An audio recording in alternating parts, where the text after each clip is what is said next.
Western civilization, and the United States in particular, is at risk. I say this because this is exactly what happened to my country 45 years ago.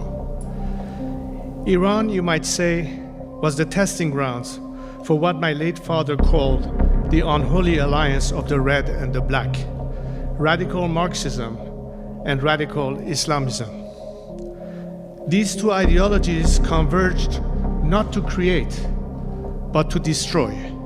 This united front of Marxists and Islamists took hold of my homeland, but was never satisfied with just taking over Iran, as these two ideologies do not believe in the concept, much less the border of a nation.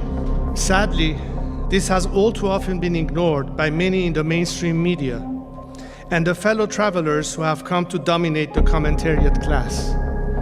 Indeed, it was the great and historic nation of Iran that was the first victim of this unholy alliance and of the resulting Islamic Republic. For 45 years, Iran has been taken captive and my compatriots have been held hostage.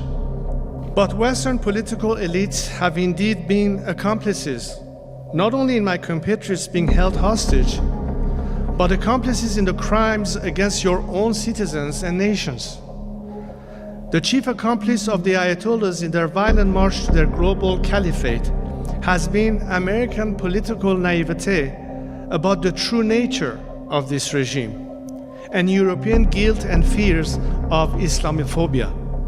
Iranians are proud, strong people with a proud, storied history, and are not willing to lose it to this unholy alliance.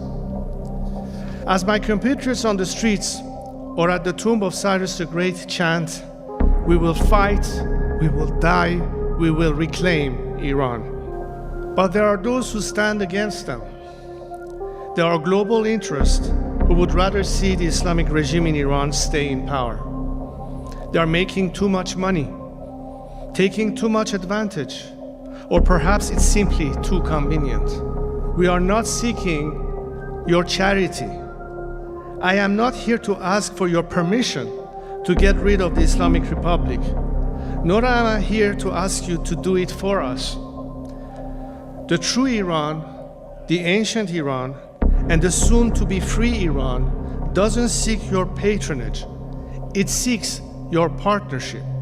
What has prevented this until now has largely been an American policy on Iran, guided by intellectual naivete, based on the false premise that you can change the behavior of those who believe in such a radical ideology. The problem that began in Iran must be ended in Iran. The problem that began in Iran must be ended in Iran.